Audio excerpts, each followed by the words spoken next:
Oil pulling அது எப்படி பண்ணுறது? காலையில் எழுந்ததும் எதுவும் சாப்பிடாமல் இதயம் வளத்தை வாயில ஊத்தி நல்லா கொப்பளிக்கணும், அப்புறம் அதை துப்பிடணும். இதுதான் ஆயில் புல்லிங்.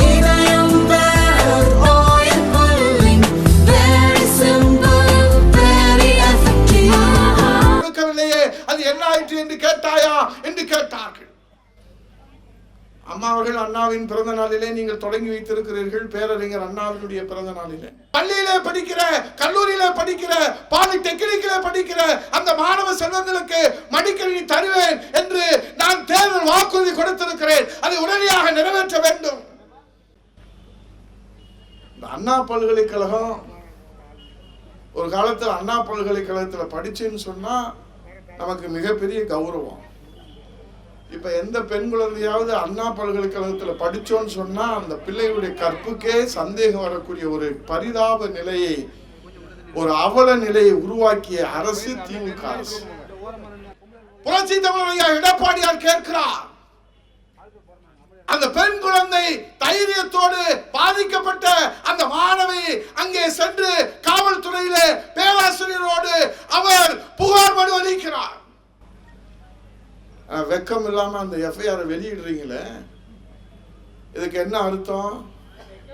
இனிமேல் பாதிக்கப்படுறவங்க யாரும் புகார் கொடுக்க கூடாது என்று எச்சரிக்கை செய்கிறீர்களா? ஆனால் என் வணக்கத்திற்குரியவர்களே, பெரியோர்களே, இன்னைக்கு உச்ச நீதிமன்றத்திலே சொல்லி இருக்கிறார்கள், காவல்துறை அந்த முதல் தகவல் அறிக்கையை வெளியிட்டதற்கு காவல்துறை தான் பொறுப்பு, இந்த கையாளகத்தனம் என்று கண்டனம் தெரிவித்திருக்கிறது உச்ச நீதிமன்றம். இந்த ஸ்டாலின் காவல்துறை கண்டு நாங்க சொல்லல, அதிமுக மேடையில சொல்லல, உச்ச நீதிமன்றத்திலே மாண்புமிகு நீதி அரசு வழக்கறிஞர், பெண் வழக்கறிஞர் வரலட்சுமி அவர்கள் எடுத்து சென்றதற்கு பிறகு நீதி அரசர்கள் சொல்லுகிறார்கள், இந்த காவல்துறை முன்னுக்கு பின்னாக முரணாக அவர்கள் விசாரணையை செய்து கொண்டிருப்பதிலே நம்பிக்கை இல்லை. ஆகவே 3 பெண் IPS அதிகாரிகளை அந்த குழுவை நாங்களே அமைக்கிறோம், அவர்கள் தான் விசாரிப்பார்கள், அவர்கள் தான் குற்றப்பத்திரிகை தாக்கல் செய்வார்கள், அவர்களே பாதிக்கப்பட்டவர்களுக்கு தண்டனை பெற்று தருவார்கள் என்று நீதிபதி நீதி அரசர்கள் சொல்லுகிறார் என்று சொன்னால், ஸ்டாலின் வெக்கம் இல்லாத முதலமைச்சர் ராஜினாமா செய்து போக வேண்டாமா? இந்த மக்கள் மன்றமும் இந்த நீதிமன்றமும் இந்த அரசின் மீது நம்பிக்கை இழந்ததற்கு பின்பு உங்களுக்கு எதற்கு முதலமைச்சர் பதவி கேட்பது இந்த தமிழ்நாட்டு மக்கள்? மண் தலை நிமிர்ந்து நிற்பதற்காக உருவாக்கப்பட்ட அண்ணாவின் கொடி இன்றைக்கு உலக தொலைக்காட்சிகளிலே அந்த இருவண்ண கொடியை கட்டிக்கொண்டு பாலியல் வன்கொடுமைக்கு பாதுகாப்பாக அந்த கொடியை பயன்படுத்துகிற ஒரு கேவலமான நிலையை இந்த தமிழ்நாடு சந்தித்திருக்கிறது என்றால், இனியும் முதலமைச்சர் பதவியிலே ஒட்டி கொண்டிருக்கிற முத்துவேல் கருணாநிதி ஸ்டாலின் அவர்களே, வெக்கமில்லை, ரோசமில்லை, மானமில்லை? உதயகுமார் கேட்கல, இந்த தமிழ்நாட்டு மக்கள் ஸ்டாலினை பார்த்து கேட்கிறார்கள். 6ஆம் தேதி இந்த திருநெல்வேலிக்கு வருவதாக தச்சை ராஜா சொன்னார், சுதா பரவசிவன் சொன்னார். இந்த உதயகுமார் சாமானிய தொண்டன் கேட்கிறேன், உண்மையிலே நீங்கள் மக்களை நேசிப்பவராக இருந்தால் முதலமைச்சர் பதவியை ராஜினாமா செய்ய வேண்டும் என்று இந்த திருநெல்வேலி மக்களின் சார்பில் கேட்கிறேன். இன்றைக்கு பெண் பிள்ளைகளை பெற்றெடுத்திருக்கிற தாயும் தந்தையும் வயிற்றிலே நெருப்பை கட்டி கொண்டு இந்த அரசிலே பெண் குழந்தைகளுக்கு, மகளிர்களுக்கு, தாய்மார்களுக்கு, என் அருமை தம்பி மருது சொன்னானே, சிறுமிக்கும் பாதுகாப்பு இல்லை, பாட்டிக்கும் பாதுகாப்பு இல்லை, பாட்டியை கூட விட மாட்டாங்க. இந்த கேவலமான பொழப்பு எதுக்கு உனக்கு? அந்த டெண்டர் கோர போதும் எதிர்ப்பு தெரிவிக்கல, சட்டத்தை திருத்துற போதும் எதிர்ப்பு தெரிவிக்கல, அந்த திட்டத்தை ரத்து செய்யணும்னு கடிதம் எழுதல. ஆனா திட்டத்தை ரத்து செய்த உடனே அதுக்கு நான் தான் காரணம்.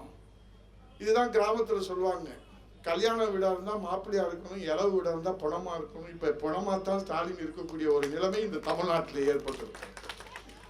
மாலை எனக்குத்தான் விழ வேண்டும் என்று சொல்லுகிற முத்துவேல் கருணாநிதி ஸ்டாலின் அவர்களே, இந்த திட்டம் ரத்து செய்வதற்கு இன்றைக்கு நீங்கள் துளி கூட பங்களிப்பு ஆற்றவில்லை என்று பகிரங்கமாக இந்த திருநெல்வேலி சீமையில இந்த சாமானிய தொண்டன் உதயகுமார் குற்றம் சாட்டுகிறேன்.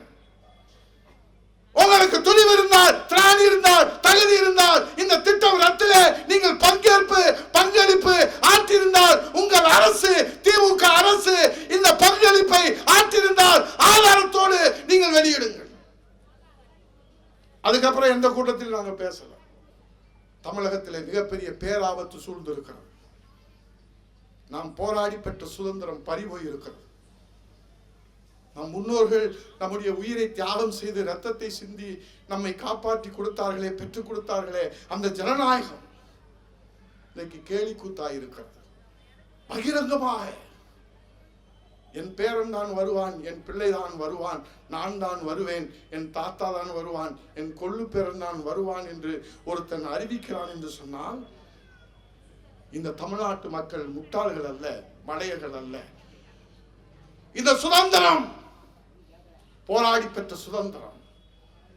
ஆகவே மீண்டும் நம்முடைய உரிமை நிலைநாட்ட, ஜனநாயகத்தை காப்பாற்ற ஒரு இரண்டாவது சுதந்திர போர் பிரகடனம் இந்த தமிழகத்திலே புரட்சி தமிழர் ஐயா எடப்பாடி அவருடைய தலைமையிலே போர் பிரகடனம் செய்யப்பட்டிருக்கிறது. அதற்கு இந்த திருநெல்வேலி சீமை மக்கள் முதல் குரலாக ஆதரவு குரல்